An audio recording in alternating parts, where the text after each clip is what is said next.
Good morning everyone. Welcome to PW only IAS. दोस्तों, the Hindu के front page पे आपको एक न्यूज़ देखने को मिलेगी जो बात करती है स्पाइस जेट के बारे में एंड उनकी पुअर फाइनेंशियल हेल्थ के रिगार्डिंग। दरअसल में इस पूरे आर्टिकल को आप पढ़ोगे ना तो आपको यहाँ पे बहुत सारे एम्प्लॉयज़ की इंटरव्यूज़ देखने को मिलेंगी जो ये बताते हैं कि किस तरह से उनकी सैलरी बहुत ही कम है, मतलब महीने के लगभग 15,000 से भी कम। एंड तब भी उनको 2 महीने 3 महीने से उनकी सैलरी नहीं मिली।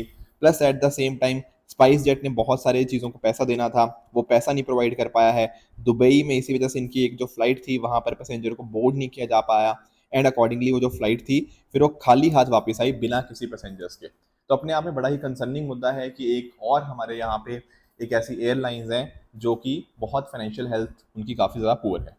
इसके साथ में अगर हम बात करते हैं शंघाई कोऑपरेशन ऑर्गेनाइजेशन की यानी कि एससीओ मीट की, तो इस बार की जो एससीओ मीट होगी वो अक्टूबर में आपको पाकिस्तान में देखने को मिलेगी।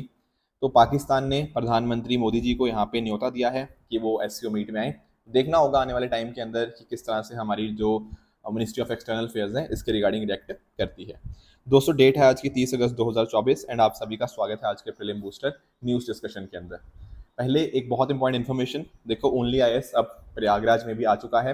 डेफिनेटली हमारा जो ऑफलाइन सेंटर है वो प्रयागराज में हम लॉन्च करने जा रहे हैं एंड जो भी बच्चे आसपास के रीजन से हैं वो डेफिनेटली ग्रैंड सेमिनार जो 3 सितंबर को दोपहर 3 बजे कंडक्ट होने जा रहा है इसमें डेफिनेटली आप पार्टिसिपेट कर सकते हो। यहाँ पूरी लोकेशन उसकी डिटेल्स यहाँ पे मेंशन्ड है, नीचे डिस्क्रिप्शन में लिंक दिया हुआ है, वहाँ पर जाके आप उस पर क्लिक करके आप रजिस्ट्रेशन करके ये इवेंट को अटेंड कर सकते हैं। चलिए स्टार्ट करते हैं। पहला जो टॉपिक हम डिस्कस करेंगे वो है आपका लेप्टोस्पायरोसिस के रिगार्डिंग। अब ये समझना थोड़ा सा इंपॉर्टेंट बन जाता है। दरअसल में क्या है, केरला के अंदर ना हमें एक नया थ्रेड देखने को मिला है लेप्टोस्पायरोसिस का। अब ये डील करता है with regards to rat fever. तो अपने आप में ये भी क्या हो जाता है, ये भी एक जूनोटिक डिजीज हो जाती है जो मेजरली रैट्स के थ्रू ह्यूमंस के अंदर फैलती है। रैट्स के अलावा देखो कैटल, पिग्स, डॉग्स ये सब भी हो सकते हैं, बट मेजरली ऐसा देखा गया है कि जो एनिमल कैरियर्स होते हैं स्पेशली रैट्स, उनके यूरिन से हमें यहाँ पे फैलती हुई देखने को मिल जाएगी एंड एक तरह का बैक्टीरिया होता है। बैक्टीरिया का नाम है आपका लेप्टोस्पायरा बैक्टीरिया, जो कि इन्फेक्टेड एनिमल्स के यूरिन में पाया जाता है। ठीक है, अब यहाँ पर इसके सिम्टम्स की अगर मैं बात करूँ ना तो ऐसा माना जाता है कि सिम्टम्स का इफेक्ट आने में 2 से 30 दिन तक का समय लग सकता है। और जब ये सिम्टम्स आते हैं तो 2 फेजेस में नॉर्मली इसके सिम्टम्स आते हैं। पहले फेज में थोड़ा बहुत बुखार आएगा, थोड़ा बहुत ठंडी लगेगी, हेडेक होगा, राइट, एंड थोड़ा बहुत बीमार होकर इंसान अपने आप को ठीक भी कर सकता है। पर कई बार ना कई लोगों के अंदर जो सेकंड फेज आता है ना वो बड़ा ही खतरनाक होता है। उस केस में क्या होता है, उसमें ना जो आपके ब्रेन या हो गया या किडनी हो गया या लिवर हो गया, इस तरह से डिफरेंट डिफरेंट बॉडी पार्ट्स को डैमेज यहाँ पे पहुंच सकता है। Are you getting this point? कुछ केस ऐसे भी होते हैं जहां पर कोई भी सिम्टम नहीं आता, राइट। तो ये चीज़ें आपको यहाँ पे पता होनी चाहिए।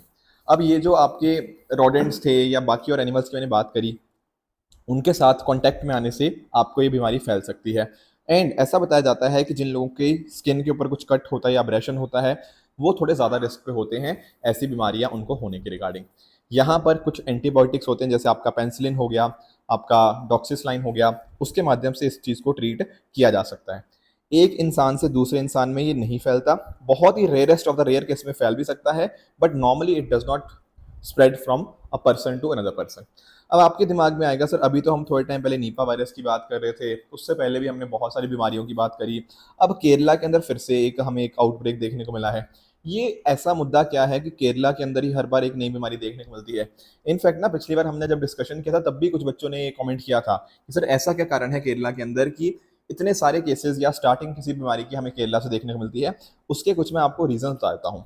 पहला रीजन देखो इसके पीछे का ये है कि अगर हम नोटिस करें केरला को, तो केरला के अंदर ना आपको अच्छा खासा फॉरेस्ट कवर देखने को मिलेगा एंड मॉनसून पैटर्न भी इसका काफ़ी इंटेंस होता है, राइट। एंड क्योंकि हम आज के समय के ऊपर पेड़ कटते जा रहे हैं, फॉरेस्ट कवर कम होता जा रहा है, ह्यूमन सेटलमेंट और एनिमल्स के बीच में बहुत ज़्यादा दूरी नहीं है, तो ये जो जूनोटिक डिजीजेस होती है ना इनके फैलने का खतरा बहुत ज़्यादा बढ़ जाता है। क्योंकि आप नोटिस करो ना केरला में बारिश ज़्यादा होती है, मानसून ज़्यादा होता है, प्लस फॉरेस्ट ज़्यादा है। पर जैसे जैसे फॉरेस्ट को काटते जा रहे हो तो कहीं ना कहीं वो जो एनिमल्स हैं, कहीं ना कहीं वो जो आपके बर्ड्स हैं, फ्लोर है, वो अकॉर्डिंगली मूव आउट करेंगे एंड अकॉर्डिंगली कहीं ना कहीं वो फिर हमारे तक बीमारियां पहुंचाएंगे। तो जूनोटिक डिजीज इस वजह से मेजर केस देखने को मिल जाते हैं, जैसे आपका नीपा वायरस का हो गया। नीपा वायरस आपका जानते हो बैट्स के रिगार्डिंग होता है। अब बैट्स की जो आपने रिसोर्सेज थे वो कहीं ना कहीं आपने डिस्ट्रॉय कर दिए, तो कहीं ना कहीं फिर वो मूव इन करेंगे ह्यूमैनिटी वाले एरियाज के अंदर एंड वहां पर वो डिजीज को कॉज करते हैं। इसके अलावा और क्या कारण है? इसके अलावा ना एक बहुत मेजर कारण बताया जा रहा है केरला की पॉपुलेशन। देखो केरला के ना लोग केरला में तो रहते ही हैं, पर दुनिया भर में रहते हैं। कोई लोग आपके यूएई में देखने को मिल जाएंगे, कुछ और कंट्रीज के अंदर भी, बहुत सारे अलग अलग कंट्रीज में आपको ये लोग देखने को मिलते हैं। मिडिल ईस्ट के अंदर खूब लोग हैं, मतलब केरला के। I am very sure about this fact. अब ये पहली बात तो दूसरे देशों में काम करते हैं, प्लस ज्यादातर लोग जो काम करते हैं ना वो हेल्थ सेक्टर में काम करते हैं, चाहे नर्सेज की तरह हो या मेडिसिन स्टडी कर रहे होंगे या कुछ डॉक्टर होंगे, राइट। तो जब ये वहां से दूसरे देशों से वापस इंडिया में आएंगे, केरला में आएंगे, तो कहीं ना कहीं ये दूसरे देशों में ज्यादा ससेप्टेबल थे क्योंकि हेल्थ सेक्टर में काम कर रहे हैं। तो वहां पर हो सकता है इनकी कोई बीमारी उनको वहां पे लगी हो क्योंकि हेल्थ के साथ डील कर रहे हैं ना, या फिर दूसरे देश की जो बीमारी थी उनको घर वापस लेकर आ रहे हैं। Are you getting the point? तो ये भी एक मेजर रीजन रहता है कि केरला के अंदर हमें इस तरह की डिजीज का आउटब्रेक देखने को मिलता है। इसके अलावा एक और चीज जो देखने को मिलती है ना, वो है कि केरला का जो हेल्थ सिस्टम है ना अपने आप में काफी बढ़िया है। अब देखो यार, काफी सारी स्टेट्स हैं इंडिया में, वहां पर ना एक इंसान है मान लो और वो डॉक्टर तक पहुंच ही नहीं पाया, वो हॉस्पिटल तक मान लो पहुंच ही नहीं पाया, तो पता ही नहीं लगेगा कि भाई कोई ऐसा आउटब्रेक भी आया है। अब केरला के अंदर पता क्या होता है, बहुत रेगुलर बेसिस के ऊपर कुछ ना कुछ टेस्टिंग चलती ही रहती है। अब इतनी लेवल के ऊपर टेस्टिंग होगी तो उसकी ऐसी बीमारियां भी निकल के आएंगी। Are you getting the point? तो केरला का हेल्थ मैनेजमेंट सिस्टम अपने आप में बहुत अच्छा होना भी एक मेजर कारण बनता है कि जो डिजीजेस है ना वो बाकी और एरियाज के अंदर डिटेक्ट नहीं हो पाती क्योंकि लोग डॉक्टर्स तक, हॉस्पिटल तक पहुंच नहीं पाते। केरला में पहुंच जाते हैं तो वहां पर पता लगता है कि अच्छा केरला में ये नई डिजीज आ चुकी है। इसके अलावा अगर हम बात करें, देखो लैंड पैटर्न में बदलाव आना, हाँ, वेस्ट मैनेजमेंट के अंदर अच्छा सिस्टम ना होना, ये कुछ कारण बनते हैं कि यहाँ पर हमें जूनोटिक डिजीज देखने को मिल जाती है। जैसे अगर मैं बात करूँ लेप्टोस्पायरोसिस की, यहाँ पर एक मेजर कारण यही है कि हमारे पास effective waste management system Kerala के अंदर अभी भी नहीं देखने को मिलता। तो जैसे रोडेंट्स हो गया, रैट्स वगैरह हो गया, वो इस तरह की डिजीज को स्प्रेड करते हैं। तो ये कुछ पॉइंटर्स थे जो आपको यहाँ पे पता होने चाहिए। अगले टॉपिक की तरफ बढ़ते हैं दोस्तों, दैट इज गुरु पद्म संभव। देखो एक्चुअल में ना अगर हम बात करें गुरु पद्म संभव जी की, इनको यहाँ पे सेकंड बुद्धा के नाम से भी जाना जाता है। 8th सेंचुरी एंशियंट इंडिया के अंदर ये बहुत ही इंपॉर्टेंट फिगर की तरह यहाँ पे हमारे सामने आते हैं। और अभी क्या हुआ है, अभी नालंदा बिहार के अंदर ना एक कॉन्फ्रेंस हुई है जिसका नाम था life and living legacy of गुरु पद्म संभव कॉन्फ्रेंस एट नालंदा बिहार। थोड़ा सा हमें इनके बारे में समझना होगा कि क्या क्या इनकी टीचिंग्स रही। देखो इनकी जो टीचिंग्स थी ना वो तिबेतियन बुद्धिज्म के साथ काफी ज्यादा मैच करती है, मतलब बल्कि जो इसके अंदर तिबेतियन बुद्धिज्म के अंदर आपको निंगमा स्कूल है ना, इसके फाउंडर या इसके फादर जो कंसिडर किए जाते हैं वो और कोई नहीं बल्कि आपके गुरु पद्म संभव जी ही कंसिडर किए जाते हैं। बुद्धा धम्मा को हिमालयन रीजन के अंदर स्प्रेड करने के लिए एंड खासकर तिबेतियन बुद्धिज्म जिसमें आपको तांत्रिक सिस्टम देखने को मिल जाएगा, उसको स्प्रेड करने के पीछे जो मेजर पर्सन रिस्पॉन्सिबल थे, जिनको सेकंड बुद्धा के नाम से भी जाना जाता है, दैट इज गुरु पद्म संभव। इनके नाम का जो मीनिंग है, पद्म का मीनिंग जानते होंगे आप लोग, तो इनका मीनिंग जो नाम का मीनिंग है दैट इज लोटस बॉर्न। एक बात आपको ध्यान में ये रखनी है ना कि इनके बर्थ के रिगार्डिंग हमें एक कहानी देखने को मिलती है, ठीक है, कि इनका जो लेजेंडरी बर्थ हुआ है लोटस फ्लावर से इन अ लेक इन उडियाना। अब काफी बच्चों के दिमाग में क्वेश्चन आएगा, सर ये कौन सी स्टेट के अंदर देखने को मिलता है?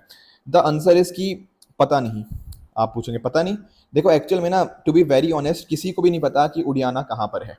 पर काफी सारे लोग ऐसा क्लेम करते हैं कि पाकिस्तान के अंदर एक रीजन है स्वात वाला, वहां पर आपको ये देखने को मिल जाएगा। ऐसी लोगों की मान्यता है, कुछ लोगों की मान्यता ये है। कुछ लोग बोलते हैं कि नहीं, इंडिया में ही कुछ नॉर्थ वेस्टर्न इंडिया के अंदर एक माइथोलॉजिकल रीजन रहा है, मिथिकल रीजन रहा है, वहां पर उडियाना है। कुछ लोग बोलते हैं कि नहीं, ये तो साउथ ईस्ट एशिया से आए थे, राइट। तो are you getting my point? तो एग्जैक्ट रीजन किसी को नहीं पता। हालांकि जो सबसे जो माना जाता है ना, मतलब इतना पता है हमें कि इनका बर्थ उडियाना में हुआ था, पर ये उडियाना है कहाँ पे ये किसी को नहीं पता क्योंकि इतनी पुरानी बात हो चुकी है। पर मोस्ट जो लोगों में ज्यादातर एक्सेप्टेड थ्योरी है वो आपकी पाकिस्तान के साथ ही है। बट ठीक है, दैट्स उसमें हम नहीं जाएंगे उस डिबेट के अंदर। बाकी अगर बात करें तो उन्होंने वज्रयान बुद्धिज्म को सिखाया, plus at the same time मंत्र हो गया, मुद्रा, visualisation as a part to enlightenment, इन्होंने यहाँ पे ये सब चीजें बताई हैं। साथ ही साथ यहाँ पे ना जो 10th डे होता है लूनर मंथ का, उस दिन हम यहाँ पे गुरु रिनपोच डे सेलिब्रेट करते हैं वो कोई और नहीं बल्कि आपके गुरु पद्म संभव जी के लिए ही है। साथ ही साथ आप लोगों ने ना थंका पेंटिंग्स देखी होंगी। ये थंका पेंटिंग के अंदर आप देख रहे हो ये कौन है? ये कोई और नहीं बल्कि गुरु पद्म संभव जी ही हैं। दरअसल में थंका पेंटिंग्स के अंदर होता क्या है, थंका पेंटिंग्स आपकी बुद्धिस्ट मॉन्क्स द्वारा ही क्रिएट करी जाती हैं व्हाइट कॉटन कैनवास के ऊपर, जो कि इसका बैकग्राउंड की तरह सर्व करता है। प्लस इसके ऊपर जो पेंट यूज होता है वो वेजिटेबल डाइज या मिनरल डाइज हमें देखने को मिल जाएंगी, और ऐसी पेंटिंग्स आपको सिक्किम, हिमाचल, लद्दाख, अरुणाचल प्रदेश के अंदर देखने को मिल जाती हैं। तो अक्सर थंका पेंटिंग्स के ऊपर जो डिपिक्शन की जाती है वो आपके गुरु पद्म संभव जी की ही की जाती है। तो ये पॉइंटर्स आपको यहाँ पे पता होने चाहिए। नेक्स्ट दोस्तों हमारा टॉपिक है Hulan गपार Gibbon wild life sanctuary. तो दरअसल में ना आप लोग केन ऑयल एंड गैस के बारे में जानते होंगे, बहुत ही फेमस एक प्राइवेट सेक्टर कंपनी आपको देखने को मिल जाएगी। ये पर्टिकुलर कंपनी को ना यहाँ पर हुलन गपार वाइल्ड लाइफ सेंचुरी के पास में जो इको सेंसिटिव जोन है ना, वहां पर कुछ अपने प्रोजेक्ट को रन करना था। तो इस पर्टिकुलर प्रोजेक्ट को यहाँ पे क्लियरेंस मिल चुकी है। तो थोड़ा सा हमें इस वाइल्ड लाइफ सेंचुरी के बारे में एंड क्या कुछ खासियत है यहाँ पर आपके जो फोना है वो रहते हैं उनके बारे में थोड़ा सा हमें यहाँ पे पता होना चाहिए। पहली बात तो आप इस वाइल्ड लाइफ सेंचुरी की लोकेशन देख लीजिए, that is in Assam India. Basically Assam के अंदर बहुत ही एक फेमस डिस्ट्रिक्ट है जोरहाट के नाम से, वहां पर आपको ये वाइल्ड लाइफ सेंचुरी देखने को मिल जाती है। 1881 के अंदर ये एरिया डेजिग्नेट किया गया था, हालांकि वाइल्ड लाइफ सेंचुरी की तरह इसको एस्टैब्लिश किया गया 1997 के अंदर। यहाँ पर ना बहुत इंपॉर्टेंट पॉइंट जो आपको ध्यान में रखना है कि यहाँ पर जो फ्लोरा है वो 3 कैटेगरीज में डिवाइडेड है। कैटेगरीज में कैसे? जो अपर किनोपी है वहां पर आपको हुलॉन्ग ट्रीज देखने को मिल जाएंगे, जो मिडल लेयर है वहां पर आपको नहार ट्रीज आपको देखने को मिल जाते हैं, एंड कहीं ना कहीं जो लोअर लेयर्स होती हैं वहां पर तो आपको श्रब्स एंड जो हर्ब्स होती हैं वही देखने को मिलती है। अब यहाँ पर फोना सबसे ज्यादा इंपॉर्टेंट है, बल्कि मैं तो यही बोलूंगा यहाँ पर ना हुलॉक गिबन्स आपको देखने को मिलते हैं। दरअसल में सेंचुरी का नाम भी इसी के ऊपर पड़ा है। ये इंडिया के ओनली एप स्पीशीज है, इसलिए बहुत बहुत ज्यादा इंपॉर्टेंट हो जाता है। ऐसा बताया जाता है कि दुनिया भर में स्मॉलेस्ट एंड जो फास्टेस्ट एप है वो और कोई नहीं आपके गिबन्स ही होते हैं, एंड ये यहाँ पे हमें देखने को मिलता है। तो this becomes very very very important. उसके अलावा अगर मैं बात करूं बंगाल स्लो लोरिस की, जो कि आपको नॉर्थ ईस्टर्न इंडिया का एकमात्र नॉक्टर्नल प्राइमेट देखने को मिलेगा। नॉक्टर्नल का मतलब होता है जो रात के समय ज्यादा एक्टिव होता है। प्राइमेट एक ऐसी एनिमल को बोलते हैं जो कहीं ना कहीं एक ग्रुप को बिलोंग करता है, ह्यूमंस, मंकीज, एनिमल्स वाले। उस केस में नॉर्थ ईस्ट रीजन के अंदर एकमात्र जो आपको नॉक्टर्नल प्राइमेट देखने को मिलेगा बंगाल स्लो लोरिस, वो आपको यहाँ पर देखने को मिल जाता है। तो this becomes very very important. Gibbons की बात करें, जिसमें आपको बता रहा था स्मॉलेस्ट एंड फास्टेस्ट एप्स हैं जो कि आपको साउथ ईस्ट एशिया के ट्रॉपिकल फॉरेस्ट में आपको देखने को मिल जाएंगे, राइट। इसके साथ में अगर मैं बात करूं, इनकी 2 मेजर आपको स्पीशीज देखने को मिलती हैं। हालांकि है तो इनकी स्पीशीज 20 के आसपास जो गिबन्स की बात करूं, पर इंडिया के अंदर मैं बात करूं तो 2 स्पीशीज देखने को मिलती हैं। एक है आपकी ईस्टर्न हुलॉक गिबन और एक है आपकी वेस्टर्न हुलॉक गिबन, राइट। तो जितनी भी इनकी गिबॉन की स्पीशीज हैं, इनको बहुत हाई एक्सटिंक्शन रिस्क देखने को मिल जाती है because of deforestation, habitat loss जो होता है अलग अलग तरह के आपके इंफ्रास्ट्रक्चर प्रोजेक्ट्स की वजह से। तो आपको ना मेजरली इंडिया में अगर हम बात करें तो नॉर्थ ईस्टर्न इंडिया हो गया, प्लस आपका बांग्लादेश हो गया, म्यांमार हो गया, सदर्न चाइना हो गया, यहाँ पर मेजरली आपको देखने को मिल जाते हैं। दोनों जो स्पीशीज है ईस्टर्न एंड वेस्टर्न वो आपको WPA के शेड्यूल 1 में देखने को मिल जाएंगी। IUCN के अंदर आपको ध्यान ये रखना है कि वेस्टर्न हुलॉक गिबन का IUCN स्टेटस है आपका एंडेंजर्ड, वेयर एज जब मैं बात करता हूँ आपके ईस्टर्न हुलॉक गिबन की तो इसका आपको वल्नरेबल IUCN स्टेटस देखने को मिल जाएगा। प्लस इनको काफी इंटेलिजेंट स्पीशीज भी बोला जाता है, एंड इनके जो आपस में स्ट्रॉन्ग जो फैमिली बॉन्ड्स होते हैं वो बहुत ज्यादा स्ट्रॉन्ग देखने को मिल जाते हैं। साथ में ही ये जो अपनी जिंदगी जो काटते हैं ना, वो ट्रॉपिकल फॉरेस्ट के ट्री टॉप्स पे ही काट देते हैं, इसलिए ये एक्सक्लूसिवली आर्बोरियल होते हैं, यानी कि ट्री टॉप के ऊपर ही अपनी ये जिंदगी काटते हैं। तो ये कुछ पॉइंटर्स है जो आपको पता होने चाहिए थे। अगला दोस्तों हमारा टॉपिक है एयर पोल्यूशन के रिगार्डिंग। दरअसल में ना यूनिवर्सिटी ऑफ शिकागो, ठीक है ना, इनके द्वारा एक यहाँ पे रिपोर्ट कंडक्ट करी गई। एक्चुअली इसका नाम भी आपको एग्जैक्ट बता दूंगा, बट एनीवेज इस रिपोर्ट के अंदर मेंशन ये है कि एयर क्वालिटी का लाइफ के ऊपर कैसे इंपैक्ट आता है, यानी कि एयर क्वालिटी चेंज होने के साथ साथ लोगों की जिंदगी के ऊपर कितना इंपैक्ट आता है, कितनी लंबी लाइफ वो जी पाएंगे, ये सारी चीजें बताई गई हैं। एक्चुअल में ये रिपोर्ट का नाम जो है ना वो बनाई गई है EPIC के द्वारा, energy policy institute eight university of Chicago. इन्होंने AQLI यानी कि air quality life index report को यहाँ पे बताया है, जो बताता है एयर पोल्यूशन का impact on human life expectancy. यहाँ पर जो WHO गाइडलाइंस होती हैं उसी को यहाँ पे यूज किया जाता है, एंड अपने आप में हेल्थ पॉलिसीज को मैनेज करने के लिए बहुत इंपॉर्टेंट ये चीज़ है। अब बात करें, देखो इंडिया की क्या बात इन्होंने करी है, इन्होंने ये बताया है कि पर्टिकुलेट जो पॉल्यूशन लेवल है वो अपने आप में कम हुआ है, which is a very good thing, ठीक है। लगभग 20% कम हो गया है 2022 के अंदर एज कम्पेयर टू 2021। अब भले ही ये कम हो गया है पर फिर भी अपने आप में लेवल तो बहुत हाई है ना, पहले तो बहुत हाई था, अब कम हाई है, बस इतना समझ लो, है तो हाई ही अभी भी। अब हुआ क्या है, इसका लाइफ एक्सपेक्टेंसी के ऊपर अंतर ये है कि अगर हम बात करें ना तो एयर पोल्यूशन के लेवल की वजह से भारत के अंदर ना एक इंसान की जो लाइफ एक्सपेक्टेंसी है वो लगभग 3.5 साल कम हो जाती है। Are you getting this point?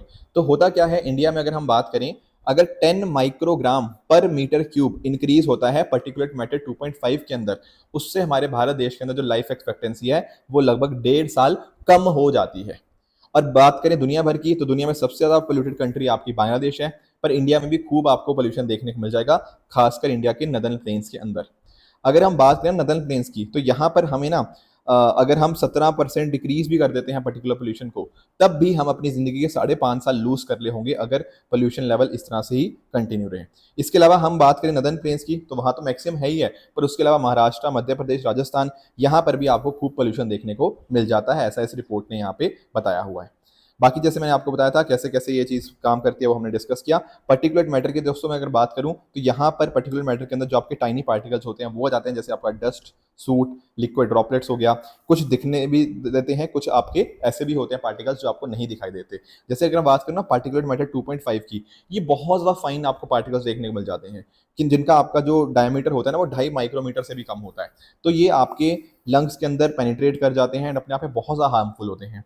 Particular metal जो 10 होता है ये थोड़े से बड़े होते हैं पीएम 2.5 से, बेसिकली आपके 10 माइक्रोमीटर से छोटे होते हैं, जिनको आप इनहेल कर सकते हो एंड अपने रेस्पिरेटरी सिस्टम को ये बहुत मैसिव लेवल पे आपको ये इंपैक्ट करते हैं। खासकर 2.5 तो बहुत ही ज़्यादा खतरनाक हो जाता है। तो इनके हेल्थ इफेक्ट्स की अगर मैं बात करूँ तो डेफिनेटली इरिटेशन हो सकती है आइस के अंदर, नोज, थ्रोट एंड लंग्स के अंदर भी, प्लस खांसना, ब्रेथ शॉर्टनेस हो गया, ये सारे शॉर्ट टर्म इफेक्ट है, पर लॉन्ग टर्म के अंदर लंग ढंग से काम नहीं करता, लंग कैंसर हो सकता है, हार्ट डिजीज हो सकती है, क्रॉनिक ब्रोंकाइटिस हो सकता है, ये सारे यहाँ पे इसके कंसर्न्स यहाँ पे रहते हैं। कुछ आपके जो पर्टिकुलर मैटर हैं वो आपके नेचुरल सोर्सेज से भी आते हैं, वेरस बाकी जो आपके होते हैं वो मेजरली आपको एंथ्रोपोजेनिक सोर्सेज से आते हुए देखने को मिल जाएंगे। नेक्स्ट दोस्तों हमारा टॉपिक है AIF के बारे में, एग्रीकल्चर इंफ्रास्ट्रक्चर फंड। पहली बात तो ये समझो, ये कोई नया फंड नहीं है, ये फंड दरअसल में बन गया था 2020 के अंदर, ठीक है। और ये अपने आप में क्या है, ये फंड अपने आप में सेंट्रल सेक्टर स्कीम है, यानी कि ये फंड के अंदर जितना भी पैसा है ना वो सारा का सारा पैसा कौन देगा, वो सारा पैसा आपकी सेंट्रल गवर्नमेंट देती है। चलो ठीक है, पर हम फिर इस मुद्दे को अभी क्यों डिस्कस कर रहे हैं अगर 2020 में ये फंड बन चुका था? क्योंकि एक्चुअल में ना इस चीज़ को एक्सपैंड कर दिया गया है, बहुत सारी नई नई चीज़ें इस फंड के अंदर इंक्लूड कर दी गई हैं। मैं आपको समझाऊंगा क्या चीज़ें ऐड करी गई हैं, पर पहले ये समझो कि ये जो आपका एग्रीकल्चर इंफ्रास्ट्रक्चर फंड है ना, ये आता है आपका ministry of agriculture and farmer welfare के अंतर्गत, ठीक है। यहाँ पर दरअसल में medium to long term financing दी जाती है। आप पूछोगे पैसा मिलेगा? हाँ जी बिल्कुल, पैसा मतलब लोन मिलेगा। क्यों मिलेगा लोन? लोन इसलिए मिलेगा ताकि ना हमारे गाँव के अंदर या बाकी और रीजन्स के अंदर हम क्या कर पाएं, पोस्ट हार्वेस्ट अपना जो इंफ्रास्ट्रक्चर है ना उनको बेहतर कर पाएं। आप पूछेंगे इसका क्या मतलब सर? अरे एक्चुअल में क्या होता है ना, हमारे यहाँ पे अगर हम बात करें ना, हम बहुत सारा चीज़ें लूज कर देते हैं। पता है क्यों? इसका कारण ये है कि हमारे पास ना प्रॉपर सिस्टम्स नहीं होते। प्रॉपर सिस्टम किस तरह के? आपके प्रॉपर स्टोरेज सिस्टम नहीं होते, सप्लाई चेन यहाँ पे सर्विसेज नहीं होती, वेयर हाउस नहीं होते, साइलोज नहीं होते, कोल्ड स्टोर्स नहीं होते, पैकेजिंग यूनिट अच्छे नहीं होते, इस तरह के और भी जो सॉर्टिंग एंड ग्रेडिंग वाला सिस्टम होता है वो भी अच्छा नहीं होता। और ऐसा बताया जा रहा है, नीति आयोग की कुछ साल पहले की रिपोर्ट है जिसने बताया था कि साल भर में ना लगभग 92,000 करोड़ रुपए का हम नुकसान कर देते हैं, क्योंकि हमारे पास अच्छा स्टोरेज, अच्छा ट्रांसपोर्टेशन इंफ्रास्ट्रक्चर हमारे पास नहीं है। तो ये चीज़ हम चाहते हैं इसको अवॉइड करना, है ना। हमारे पास रिफर वैन्स नहीं है, लॉजिस्टिक फैसिलिटीज नहीं है, हम चाहते हैं इस चीज़ को ठीक करना। तो इसी वजह से 2020 के अंदर ये स्कीम लाई गई थी, ठीक है ना। तो इसके माध्यम से ऑल राउंड फाइनेंशियल सपोर्ट देखने को मिल जाती है हमारे फार्मर्स को, एग्री एंटरप्रेन्योर्स को, फार्मर प्रोड्यूसर ऑर्गेनाइजेशन को, सेल्फ हेल्प ग्रुप्स को, ताकि ये सब चीज़ें कर पाएं। Plus at the same time यहाँ पर 3% का इंटरेस्ट सबवेंशन मिलेगा, यानी कि जो लोन है वो 3% तक सस्ता हो जाएगा जो इंसान उसको लेगा for creation of post harvest infrastructure. तो 3% एक तरह से सरकार पे करेगी, आपको वो पे नहीं करना, राइट। तो इसके माध्यम से 1 लाख करोड़ रुपए का यहाँ पे कॉर्पस हमें देखने को मिल जाता है, राइट। तो साथ ही साथ हम बात करें तो एक इंडिविजुअल को या जो भी आपके लोन्स दिए जाते हैं अलग अलग एंट्रीज को, वहाँ 2 करोड़ तक का लोन मिल सकता है और इसकी ड्यूरेशन 7 साल तक की हमें यहाँ पे देखने को मिल जाएगी। अब क्या हुआ है, अब इसको हमने एक्सपैंड कर दिया है। एक्सपैंड किस सेंस में? देखो यहाँ पर ना अब जो ये पर्टिकुलर आपका एग्रीकल्चर इंफ्रास्ट्रक्चर फंड होगा ये आपके कम्युनिटी फार्मिंग एसेट्स को बनाने के लिए यूज किया जा सकता है। Plus at the same time जो primary and secondary processing units हैं उसको भी इसके अंदर इंक्लूड कर दिया गया है। जो अकेले सेकेंडरी प्रोजेक्ट्स होते हैं ना वो तो ministry of food processing industry की स्कीम्स के अंतर्गत कवर हो जाते हैं, पर जो आपके primary and secondary processing integrated होते हैं वो यहाँ पर अब कवर कर लिए जाएंगे, तो उनके लिए भी पैसा यहाँ से मिल सकता है, एक लोन आप वहाँ से भी ले सकते हो। प्लस साथ ही साथ जो पीएम कुसुम के बारे में आप जानते होंगे, पीएम कुसुम के अंदर क्या होता है, यहाँ पर बेसिकली पैसा दिया जाता है इन ऑर्डर टू इंश्योर कि वहां पर जो हमारे किसान हैं वो अकॉर्डिंगली सोलर पंप्स अपने यहाँ पे फार्म्स पे लगा पाए, इसलिए दिया जाता है। अब इस स्कीम को भी इसके साथ इंटीग्रेट कर दिया गया है ताकि इसमें भी कोई दिक्कत ना आए, लोगों को, किसानों को यहाँ पे पैसा मिलने में कोई मुश्किल नहीं आनी चाहिए। Plus at the same time अगर हम बात करें, यहाँ पर एक कंपनी यहाँ पे लगाई गई है, नैब संरक्षण ट्रस्टी कंपनी प्राइवेट लिमिटेड, जो आपके आपके फार्मर प्रोड्यूसर ऑर्गेनाइजेशन है ना, उनको कवरेज यहाँ पे एक्सटेंड करने के लिए, उनको फाइनेंशियल सिक्योरिटी प्रोवाइड करने के लिए यहाँ पर इसको भी यहाँ पे बनाया गया है। तो ये कुछ नई नई चीजें हैं जो यहाँ पे करी गई हैं। ध्यान में रखना, इसमें जो अलग अलग पार्टिसिपेशन इंस्टीट्यूशन होते हैं वो आपके कमर्शियल बैंक्स हो गया, कोऑपरेटिव बैंक्स हो गया, आरआरबीज हो गया, स्मॉल फाइनेंस बैंक्स हो गया, आपके एनबीएफसीज हो गया इनफैक्ट, और साथ साथ एनसीडीसी जो है ना, इनके माध्यम से आप कहीं से भी आप पे लोन ले सकते हो इस एग्रीकल्चर फंड के माध्यम से। तो ये कुछ पॉइंटर्स जो आज हमें डिस्कस करने थे। अब चल लेते हैं अपने एमसीक्यूज की तरफ। पहला दोस्तों आपका एमसीक्यू ये 2016 का है, पर आप नोटिस करोगे ऐसा ही एग्जैक्ट सेम क्वेश्चन इस बार भी 2024 में यूपीएससी ने हमसे पूछा है। तो डेफिनेटली आप ट्राई कीजिएगा एंड मुझे कमेंट्स में इसका आंसर बताइएगा कि आपके हिसाब से इसका सही आंसर क्या होना चाहिए। कल नहीं एक और आज का आपका होमवर्क रहेगा, दैट इज कि स्टेट लिस्ट के अंदर पार्लियामेंट को अगर लेजिस्लेट करना हो तो उसके रिगार्डिंग क्या क्या बातें हैं, तो इसका आंसर भी आप मुझे बता सकते हो। कल मैंने आपको होमवर्क दिया था attorney general and solicitor general of India के बारे में। यहाँ पर एक चीज समझो, जब मैं बात करता हूँ ना इस कॉन्टेक्स्ट में, तो अटॉर्नी जनरल के पास तो बिल्कुल बोलने का अधिकार है, वो तो मीटिंग्स के अंदर पार्टिसिपेट भी करते हैं, पर उनके पास क्या होता है, राइट टू वोट नहीं होता। पर अगर मैं बात करूं सोलिसिटर जनरल ऑफ इंडिया की, उनके पास तो ऐसे कोई राइट्स होते ही नहीं है। तो ये वाली बात तो ठीक थी एजीआई के बारे में, पर सोलिसिटर जनरल ऑफ इंडिया के बारे में ये बात ठीक नहीं है। तो आपको ना अच्छे से पढ़ना पड़ेगा, बस ये नहीं कि बस इतना पार्ट देखा और बोल दिया स्टेटमेंट ठीक है। नहीं भाई, ये वाली पार्ट ना गलत है, इसलिए स्टेटमेंट 1 इनकरेक्ट हो जाएगा। दूसरा कह रहा है कि संविधान के अंदर ऐसा लिखा गया है कि अटॉर्नी जनरल ऑफ इंडिया यहाँ पर अपना रेजिग्नेशन देंगे जब सरकार जिन्होंने इसको अपॉइंट किया था वो कहीं ना कहीं रिजाइन कर देती है। क्या ये बात ठीक है? देखो, अगर आपने संविधान ढंग से पढ़ा है ना, तो आपने एक बार नोटिस करी होगी कि अटॉर्नी जनरल का जो टर्म है वो संविधान ने फिक्स नहीं किया। साथ ही साथ इनको किस बिना पे रिमूव किया जाएगा, क्या प्रोसीजर होगा, क्या ग्राउंड होगा, वो भी संविधान के अंदर मेंशन नहीं होता।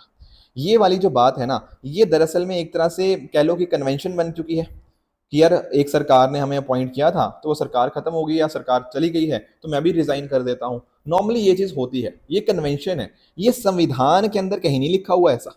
संविधान के अंदर तो बल्कि यहाँ पे आपकी बात ही नहीं करी गई प्रोसीजर की और आपके इसके ग्राउंड की कि कैसे रिमूव होगा। तो ये दोनों स्टेटमेंट आपके यहाँ पे इनकरेक्ट हो जाएंगे, तो option D will be the correct answer. दूसरा मैंने आपको होमवर्क दिया था पंचायत के रिगार्डिंग। देखो यहाँ पर पहला स्टेटमेंट कह रहा है कि पंचायत के अंदर अगर आपको मेंबर बनना है तो उसकी उम्र 25 साल है। नहीं भाई, तो 21 साल क्या है ना, 21 साल है ना इसका आंसर। तो ये पहला स्टेटमेंट आपका इनकरेक्ट हो जाएगा। दूसरे स्टेटमेंट की बात करें, कह रहा है कि अगर पंचायत कोई बनती है प्री मेच्योर डिसोल्यूशन के बाद रिकॉन्स्टिट्यूट होती है तो सिर्फ वो बाकी के टर्म के लिए होगी। बिल्कुल ठीक बात है। मान ले कि अगर 5 साल के लिए आपकी पंचायत बनी थी पर 2 साल बाद ही वो प्री मेच्योर डिसॉल्व हो गई, तो बाकी की जो आपकी पंचायत रन करेगी ना, वो सिर्फ और सिर्फ बाकी के 3 साल के लिए रन करेगी, वो पूरे 5 साल नहीं रन करेगी। तो ये स्टेटमेंट करेक्ट है, तो option number B 2 only will be the right answer. अब ये कुछ आपके सामने स्टेटमेंट्स हैं ट्रू एंड फॉल्स की, इनका आंसर आप मुझे बताइएगा अपने कमेंट्स के अंदर। एंड दूसरा कल जो होमवर्क दिया था, एक था प्रधानमंत्री जनधन योजना के बारे में। डेफिनेटली ये फर्स्ट स्टेटमेंट आपकी करेक्ट हो जाएगी। योलो जनरेशन के बारे में मैंने डिस्कस भी किया था, काफ़ी बच्चों ने कमेंट भी किया इसके बारे में। कुछ बच्चे तो कह रहे थे कि हाँ सर, हम लिव इन में मानते हैं, इसलिए हम योलो जनरेशन चाहते हैं कि योलो जनरेशन इंडिया में भी और बढ़े। नैनो डीएपी की बात करें तो यहाँ पर इसको डेवलप किया गया था इफ्को के द्वारा, तो ये थर्ड स्टेटमेंट आपका इनकरेक्ट हो जाएगा।